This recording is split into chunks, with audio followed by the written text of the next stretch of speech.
So Tim, what was your first memory in wine? How did you get into wine?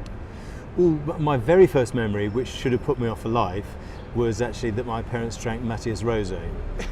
And I did actually find a photograph of a Matthias Rosé bottle on top of a very large television that they had in those days, which had one of those sort of lampshades on top of it. So they'd actually used it and recycled it. That's my first experience of it.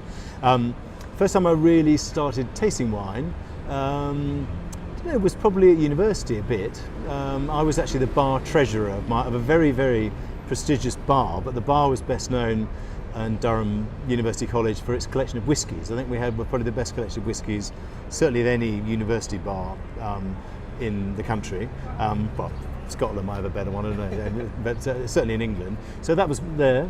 And then my year abroad, I lived in the Southern Rhone in Avignon, and so I started to get a bit more interested in wine then. But that was kind of my first way into it. And so you studied foreign languages and then European studies, and then kind of got a job in a wine publication. Yeah. When did the click happen? When did you start falling in love with wine as a journalistic career rather than just journalism? That's a very good question. I would say the first 10 years I spent thinking I should be doing something else. Because I kind of thought, well, I like wine. I mean, to start with, it was a bit pompous and it was a bit male dominated. And in those days, 1985, it was still very pinstriped, if I may use such a term, that it was quite old school, and the new world was just beginning. And I think it was with the introduction of Australians, who were people, I thought, well, I like these people, they're a bit more fun. They're not people who belong to just stuffy gentlemen's clubs in St James's, who are not really my kind of people. And so the Aussies kind of opened it up for me, and I suppose, I've been doing it about 5, 6, maybe 8 years, and I thought, well, actually, I really enjoy this. And I did have a long phase of thinking I'd like to write about politics.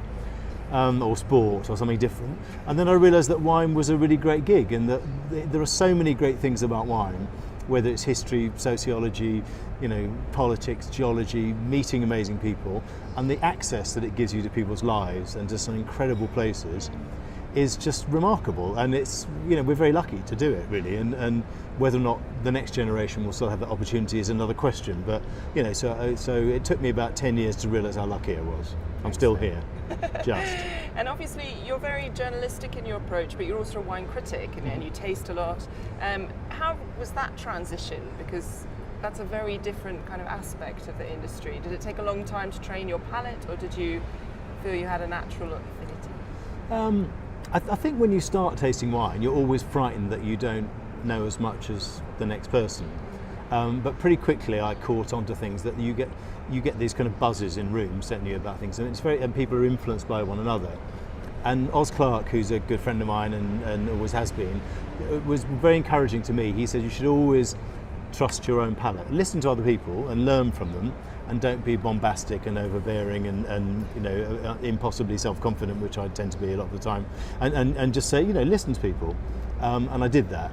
And after a while you realise, actually I'm quite good at this, that I can taste, and that I can see differences between wines. And I think doing the MW made me feel confident. I thought, well, I'm one of the better people in this group. And the criticism bit is interesting in that, I used to think of myself as a wine writer, and I'm still a wine writer, but now I'm kind of a wine communicator with a critic with it. And the critic is somebody who rates wines and now gives them scores. And I didn't do that historically, but I think with the demise of many newspapers and newspaper wine columns and the magazines, there aren't that many outlets. You would know that as well as any of us. That there aren't that many places to sell wine. Sorry, to sell your work. So I then started thinking, well, can I do my own reports? And I started doing my own reports in about 2010 on various places that I loved and liked writing about. And so that meant I had to give wine scores and stick my neck out a bit and classify things and just be a bit more controversial, I suppose. So that's really, in some ways, the change was forced upon me, but I'm really glad it was, because it means that I'm autonomous now and I don't depend on some new editor coming saying, who's this bloke? He looks a bit old, he looks a bit boring, or do we need a wine column? And suddenly, a large chunk of your income has gone down the pan, really. So. Absolutely, and that leads me on to my next question, which is talking your website. You obviously it's free content, but then you sell and monetize through your reports. Yeah. How do you kind kind of see the future of the wine communication industry with the demise of certain publications and paywalls, and how do you see the wine communication? Well, I think for journalists it's really hard, and it was much easier for me in that I got a job on a wine magazine, Wine and Spirit, when I was 24, 23, I can't remember. You learn on the job, which means that somebody's sending you out to tastings every year. And in those days, I was paid the princely sum of £8,200 a year, which was not very much, but it was enough to kind of pay a basic mortgage and kind of live all right in London. I mean, now you'd starve to death, frankly, even on the equivalent salary now. I think it's very hard. And if you're just a freelance selling pieces to magazines, there's not enough money in it. It really isn't, unless you've got somebody else supporting you, a partner or a husband or a wife, or there's a trust fund, or your parents look after you. I don't think that wine writing as such is a career. But I think other things within it, and that includes wine communication, I think that could be, videos and I think YouTube is really underused. I think good YouTube content that people will pay and advertisers will pay for, or to be seen alongside, is a way forward. Or doing what I did, which is to do my own site. But that's much harder if you don't have a name. I mean, I was lucky enough, I've been doing it for such a long time that people kind of thought, oh yeah, I fairly know who he is, and so that helped. So I wish I could be more positive and say, it's a brilliant career, go for it. I think there are still lots of really good young writers out there. You're one of them, but it's a question of how do you make a living out of it? And I think it's partly talking, it's doing tutor tastings, it's you have to see the whole thing. It's a much more organic field than it was when I started, when you could just make a living. I could have made a living at one point just writing a national newspaper column for The Guardian and The Observer. I mean, I chose to do other things, but that's one column a week. Okay, you've got to travel a bit to write it, but you could live off that quite comfortably. Now, no way. The newspapers just aren't there, and if they are, the columns are that big. There are a few decent columns left, but not many around the world, I don't think. Maybe Chile and Argentina is a bit better, is it, if you write for La Nación or no? No. I think that is the problem. How do you monetize it? I mean, and I also think people are so used to free content that when you try and charge them for something, they go, oh, well, why should I have to pay for it? Or they try and get it for free off somebody else, and that pisses me off because it's so much work to do good content that I think people should appreciate that they need to, not saying support me, but support wine writing. And I think that wine writing. Is a career, and it is a skill, whatever people think. It's not just getting drunk. Tasting wine well and thinking about it and writing well is a skill. And I think people should differentiate between that and a kind of crap blogger who just has never been edited by anybody in their lives and can't string 3 words together. And nothing against bloggers, but I think that bad blogging has sort of muddied the waters a bit, and people just think, oh well, it's all words, and it's not all words. I think that good words are worth supporting, and so that's why people who buy my reports, I'm very grateful to them, because it helps me to make a living, really. And the people who steal them, well, screw you, really, but there you go. Fantastic. And then my next question was focused on the different voices and styles of wine writing that we find today, because obviously on your website your columns are quite humorous sometimes, and you have the hose master Ron's very satirical writing.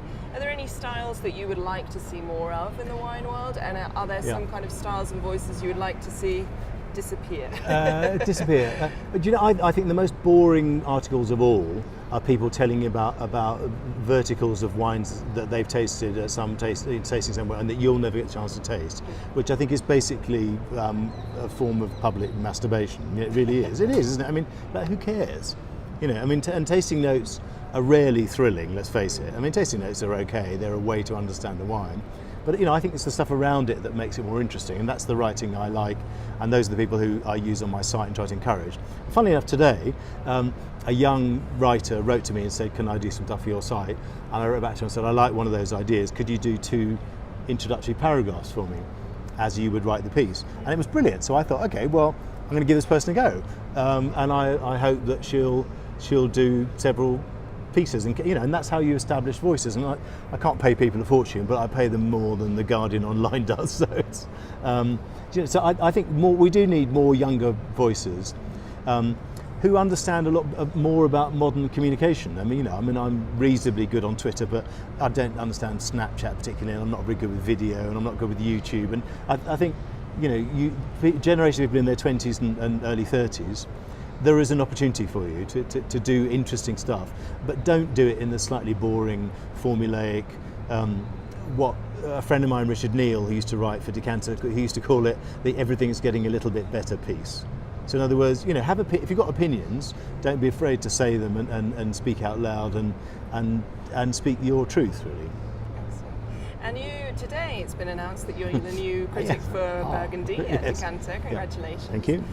What do you think today is exciting in Burgundy? What are you looking forward to getting your teeth into more? Well, it's interesting. I spend a month in Burgundy already, and I might end up spending more now, which is not a hardship for me. I love the wines and I love the place, and I find it fascinating. For all the things you talked about, geology, history, sociology, blah blah blah blah blah, politics. What I'm looking forward to doing is actually not just writing about the same old people, because a lot of critics from England in particular who only go there for a week and they're just going to see the same old names.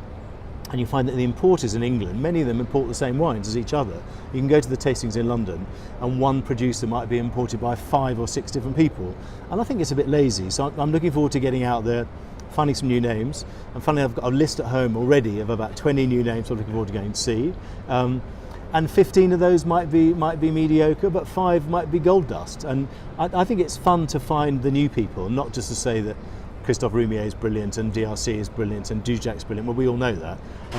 I think a critic's job is actually to find the new stars, who are the up-and-coming stars, and I try and do that in anywhere I write about, whether it be Chile, Argentina, South Africa, and then really get behind them. I just had this amazing wine called El Minero up in Jujuy, which is in the world's highest vineyard, made by a completely bonkers, eccentric ex-hippie, who I just thought was so wonderful. And I don't think he could sell his wine at 5 times the price, but he's not very commercial.